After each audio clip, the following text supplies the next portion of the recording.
Oi, gente, graça e paz. Estou aqui com o Evangelho de Lucas, capítulo 8, os versículos iniciais que dizem o seguinte para nós: depois disso, Jesus ia passando pelas cidades e povoados, proclamando as boas novas do reino de Deus. Os 12 estavam com ele, e também algumas mulheres que haviam sido curadas de espíritos malignos e doenças. Maria, chamada Madalena, de quem havia saído 7 demônios, Joana, mulher de Cusa, administrador da casa de Herodes, Susana e muitas outras. Essas mulheres ajudavam a sustentá-los com seus bens. A sustentá-los, a Jesus e aos discípulos. Muito interessante esse texto, porque fala sobre a ação de Deus na vida dessas mulheres, né? O texto diz para nós: muitas delas haviam sido curadas de espíritos malignos, de doenças. Cita o nome dessas mulheres. E depois a gente tem essa informação de que essas mulheres ajudavam a sustentar Jesus e os discípulos. Sempre foi muito recorrente a presença da mulher no ministério de Jesus. E o que a gente tem aqui é um exemplo claro de que a ação de Deus na vida delas possibilitava que elas pudessem ser engajadas no ministério de Jesus e poder também participar ativamente desse ministério. Desde sempre, desde a igreja primitiva, por exemplo, já naquelas igrejas haviam duas personagens ou duas categorias de mulheres que eram destacadas: as viúvas e as virgens.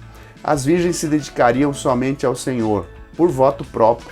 Ainda não havia monastério, não havia essas ideias, mas era assim um modo de servir a Cristo, servir a Deus, se envolvendo diretamente com o ministério, ajudando naquilo que fosse necessário na igreja. E as viúvas também, mulheres mais experientes, muitas delas já com filhos adultos, que participavam diretamente na igreja em aconselhamentos, em orações, nas dinâmicas que a igreja exigia. Isso é muito interessante porque desde sempre as mulheres, quando a gente olha para um texto como esse, foram pilares para que a igreja se mantivesse de pé. Se nós homens hoje estamos envolvidos, engajados com as coisas do reino de Deus, muito do que somos e do que temos é fruto do ministério de muitas irmãs. Quantas irmãs não seguem orando por nós, quantas delas nos seguem auxiliando no que for necessário na igreja, quantas delas não orientam suas casas para que seus filhos sigam no caminho do Senhor, para que a igreja do Senhor prospere.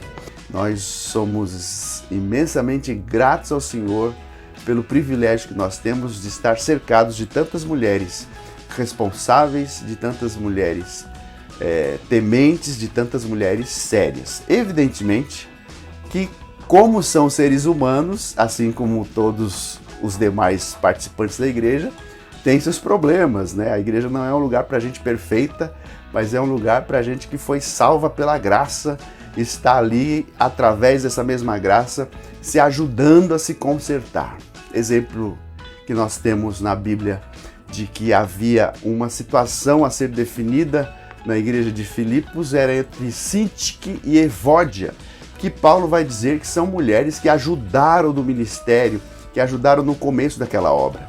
Bom sabermos também que todos os seres humanos são pessoas que Deus está trabalhando, né? Nos quais Deus está trabalhando e através dos quais Ele edifica a sua igreja.